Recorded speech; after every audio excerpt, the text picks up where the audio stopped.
But okay, speaking of guys that may be done in the NFL, we got an easy one here. And I'm just going to be frank with it. Is Johnny Manziel done in the NFL? Yeah. Thanks for the podcast, guys. Thanks for listening. It was a good one. That's it. Johnny Manziel's done. Texas A&M, they're done. They're nothing. I mean, you'll even notice on the thumbnail, he's not wearing Cleveland Browns gear anymore. He's back to college because he is what you said earlier. I don't remember if it was on the podcast or not, but Tim Tebow in Madden has that ultimate team card from college. Mm-hmm. That is what Johnny Manziel is. We're just talking college now. We're going to forget that the NFL ever happened. Can you, just think back to I wouldn't be surprised if Johnny Manziel's sitting there going, I got a year of eligibility left, right? Yeah. I got a year left. Just think about being I forgot who it was, like the quarterback coach or whatever, who got that text from Johnny Manziel, and his reaction was, oh, this guy wants to be here. The Browns quarterback coach, He's going to lead us to greatness. We're going to win again. Mm-hmm. And now you're sitting there going, you don't even have a job anymore. Yeah. You're just like, oh, bad choice. I think he still has. Yet another bad choice. Not with Cleveland. He still has 3 years. Yeah, he has. He only played 2 seasons. So he has 2 years eligibility. He can go back to college, can't he? Can he? Sure, why not? After you declare, can you go back? I feel like we can make a movie out of that. Even though you have 2 years of eligibility. Well, to talk about Thad Castle declared for the draft, and he came back after his cocaine. Well, he just came back after he loved cocaine for Thadland. No. I'm saying, and he actually in season 2. Oh, that's right. He left, yes, and he came back after. I hope you guys are Blue Mountain States fans because we've been talking about it a lot in this podcast. I was going to say earlier in the podcast when I'm not going to repeat it, but you slipped it, and I was like, did he just ruin the fucking movie for everybody? Did I, or did I not ruin the movie? Did you? I don't know. You got to watch it to find out. So it's okay, Sammy. You said my name. No, I didn't. But the thing with Johnny Manziel is, who the fuck wants him? Yeah. That's the thing with me. And I mean, there is an article I'm looking at right now on Pro Football Talk for NBCSports.com. Apparently, Drew Rosenhaus says that teams are interested in Johnny Manziel, but he's not going to talk publicly. He's not going to talk publicly about him, but teams are interested. Yeah, well, okay, I don't doubt. Right. I don't doubt that teams are interested, and they're saying like, okay, is everything fixed yet? Mm-hmm. Is he good to go? Has he grown up? Oh, he hasn't? Oh, okay. By teams are interested, you mean Jerry Jones is sitting there going, how crazy am I? Jerry Jones is sitting there going, hey. How messed up am I? How much of a fantasy owner or a Madden franchiser am I? 2 quarterbacks at the same time? Can I do that? Can I put Tony Romo at the H-back and put Manziel at the quarterback? He makes the phone call. Hey, Tony, you're a fullback now. A fullback, not even an H-back. Well, we want to have the running back out there too, so we can get some yardage. Tony's just there to be there, essentially. To me, I look at Johnny Manziel and I think, who wants him as their quarterback? And this has nothing to do with how he plays on the field. Mm-hmm. It is all like you see it on ESPN all the time. This guy has a personal problem, and maybe a year away from the game could do him well if he gets the help that he needs. Probably more than a year. I mean, he doesn't even have... Well, at least a year. Well, because the first thing I think of is when you say, oh, take a year off. Mm-hmm. It's kind of like, I think of it when you get that person in college, oh, I'm going to take a year off. No, you're never coming back. Oh, yeah. That's what that means. I mean, he doesn't even have the luxury of, let's talk about Ryan Leaf for a second, of Ryan Leaf being around for, what was it, like 4 seasons? Or maybe it was 3.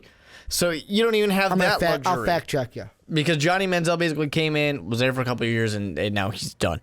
And even when his dad is saying, I fear for my son's life, that my son will be dead by the end of the year. Yeah. There's an issue here. Yeah, you got Ryan Leaf had 3. He was years. 1998 with the Chargers, 2000 with the Chargers, and 01 with the Cowboys. Fun stuff. Only played 4 games in that 01 series. Or season, I should say. Well, you don't need to play too many games. But he was in the league for 4 seasons. He just didn't play in 99. So I sit here and I think, is some team possibly interested in the idea of the talent level that was Johnny Manziel in college football? Sure. But they're going to sit there and they're going to look at what's going on. They're going to think about their team and having him in the locker room. And they're going to say, no.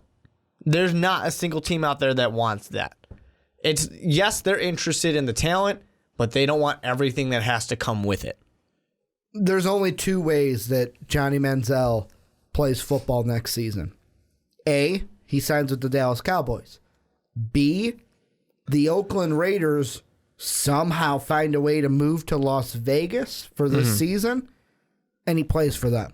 Sure. Or if the Chargers move to Las Vegas. The only two ways he's playing is if he plays in Dallas or the Las NFL Vegas. just creates a new team out of nowhere. An expansion team in Las Vegas. I mean, let's just put Johnny where the problem is. Mm-hmm. Oh, yeah. It's great. He wants to be in Vegas anyways. Maybe it'll work if you put a team in Las Vegas, Sin City. Yeah, it'll be interesting to see what he does. Does he just fizzle? Does he get arrested? Does he go to the CFL? You know, there are options out there. Hopefully, you know, he picks one of the good ones for his sake. Because if he goes to the CFL, cleans up his act, does well, it's not improbable that he could come back. You know, it's not improbable that 2-3 years down the line, some team needs quarterback, and then going, hey, Johnny Manziel was a good talent, right? And now he's doing pretty well over there in Canada. Why not? And I'm going to change my opinion. Live changing of an opinion here for Ricky on the podcast. Johnny Manziel's not going to play next season. The reason why I say that is I just saw another article that says, and I quote, the Cowboys reportedly aren't interested in him until he gets his life back in order. That ain't going to happen before this season. All he's got to do is write Jerry Jones a note that says, hey, I'm good to go. And Jerry goes, oh, yeah, all right, cool. He said he's good to go. Jerry Jones will believe anything? Is that what you're saying? He's the Pretty gullible much. owner? Yeah. To me, I feel like Johnny Manziel is the lost cause at this point. I would rather have RG3 as my quarterback. Well, I would definitely rather have RG3, but it's just one of those sad stories to the NFL. I'd rather have Case Keenum as my quarterback. I agree. It's just one of those sad stories for yet another player that throws it all away, who is going to end up with nothing, and we're going to be watching his 30 for 30 probably in a few years, and it's just going to be a disappointment. What if I told you money didn't mean it all? As he's doing the money signs. Or something with money. Like, what if I told you mo money, mo problems? That's it. What if I told you mo money, mo problems? And it's just Johnny Manziel doing the money sign. That's what we should have named this podcast. Mo money, mo problems. Well, that's what it was with Money Manziel. But I mean, it was the thing with Johnny Manziel is he likes to party. In college, you can do that. You can be BMOC, come to practice hungover, play on Saturday. Hell, if you play hungover, kudos to you in college. But in the NFL, it's kind of this thing called a job. Yeah. That, I mean, most of us we joke about it. Yeah, you're getting paid millions to play a kid's game. But really, it's a job. Yeah. And I'm going to even say something that Charles Barkley and Kenny the Jet Smith were talking about after one of the March Madness games, but it kind of relates here to where I think it was Kenny said along the lines of, if these were professionals and like all they did was this was their job, play basketball, all they had to think about, this last game that I saw, I'd be ridiculing these kids. But he's like, I can't, because they're college kids. On top of playing, they got to go to class. They got to deal with this. They got to deal with that. Are they going to class? Let's be honest. Are they going to class? But to be honest, if it's a school like Yale, and then you're going to class. Let's be honest. The school he was talking about was Northern Iowa. So you're going to class. You're going to class if you're in one of the mid-majors. But it's one of those things where he's like, I can't. If they were a pro team, I'd be like, you choked. But because this isn't their job and they're amateurs, basically, I can't do that. Well, Manziel, we can't overlook this anymore because you are a professional. It'd be like me showing up to work drunk.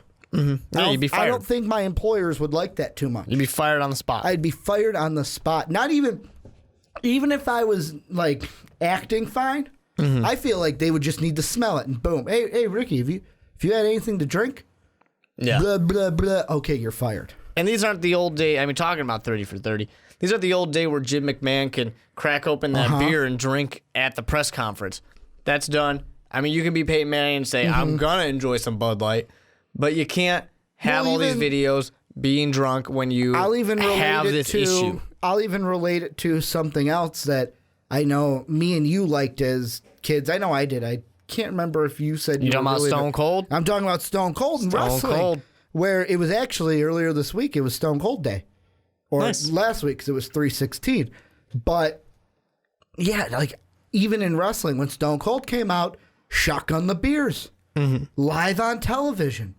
Or it was one of those things where I was watching, I guess the New Aged Outlaws came back. And he went to say biatch, and he couldn't say it.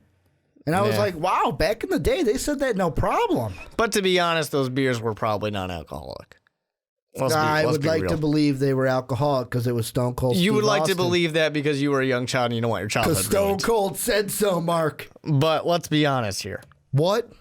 Let's be honest. What? Johnny's done. What? Johnny is done. But I mean, back to my point, though, is that it was, you're a professional. You got to be a professional.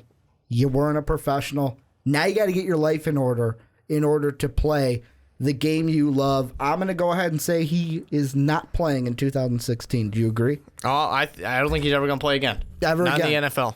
Not even again. As like a third stringer? Nope. Not even in like the CFL, the Arena Football League? I don't think he's going to give himself the opportunity. Is he going to be a high school coach or a Texas A&M coach? I don't think he's going to have much of anything to do with football ever again. So, Pop Warner football. Okay, we got it. But that's going to do it for the Onside Kick this week. I want to thank you guys for checking out the podcast. If you're on SoundCloud, go ahead, hit that heart button, that follow button, that repost button.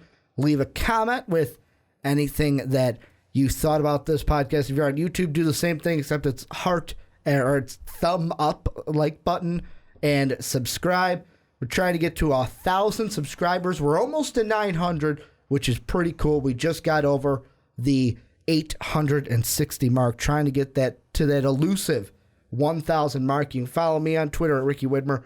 Mark is at with 2 E's, Mark Weber. Most Valuable Podcast is Most Valuable Pod.